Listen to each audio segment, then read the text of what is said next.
Okay, welcome to this A-level biology on speciation. Speciation is the development of a new species from existing populations. We'll look at how the ancestor of the brown polar bear became reproductively isolated. Now, this can happen when a physical barrier divides a population. A physical barrier can be a flood, or an earthquake, or a new mountain range. The brown bear was isolated from the rest of its population into the cold climate of the Arctic many years ago. Isolating physical barriers are known as geographical isolation. This leads to a type of speciation we know as allopatric speciation. The two brown bear populations now experienced two different environments with slightly different conditions. Therefore, they experienced different selection pressures, which drove natural selection in two different directions. In the Arctic, the brown bear's allelic frequency favored alleles for white fur, for camouflage, or molar teeth for munching through seal flesh, and behaviors such as waiting close to the water's edge. Again, this change in the allelic frequency occurred over time. As the allelic frequency drives differences in the two gene pools of the bears, the separated population's phenotypes changed.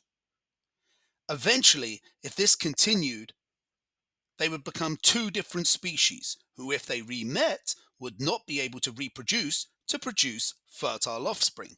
We would now say they are two separate species.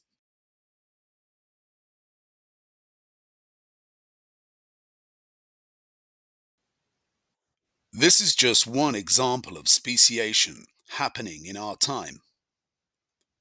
The genomes of the polar bear and the brown bear now differ substantially. However, the polar bear and the grizzly bear are still able to reproduce to produce fertile offspring, a growler bear.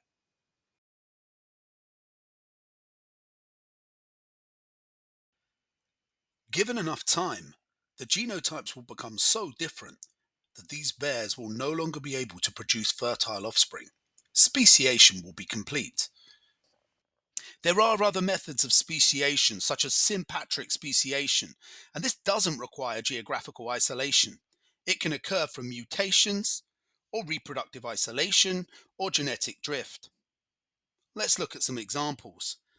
Most eukaryotes are diploid organisms that have two sets of homologous chromosomes in the nuclei of their cells. Sometimes mutations occur which lead to increases in the chromosome number. We call this polyploidy. Individuals with polyploidy have differing numbers of chromosomes and are unable to mate with other members of the population to produce fertile offspring. The polyploidy organisms are said to be reproductively isolated. Most of the time, this results in fatality. For some, they will go on to reproduce asexually, mainly species of plants, possibly leading to the development of a new plant species. Another method of sympatric speciation is reproductive isolation. Some flowering plants flower randomly at different times of year. This means they are unable to reproduce with the main population. Some animals become sexually active at different times of year to the main population. Again, they can't reproduce with the main population, and this could lead to the arising of a new species.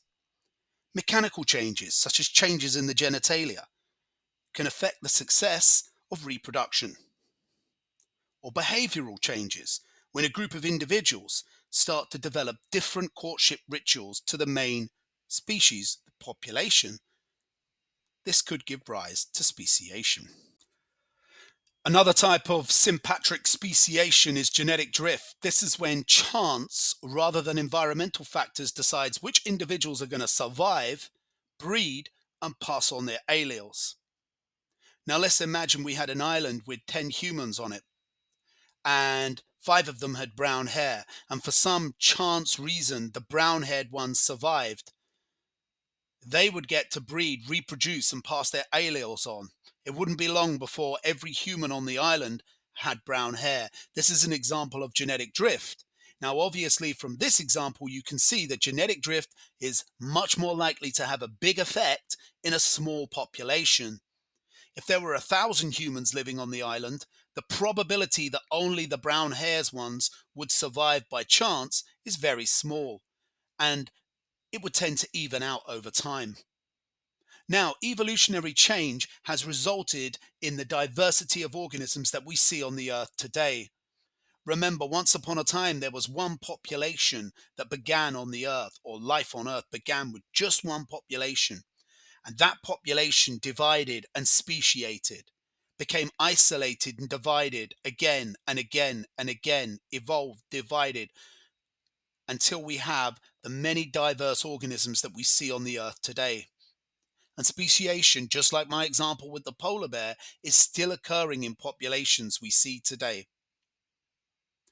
Thanks for watching. Don't forget, let's get to the marks.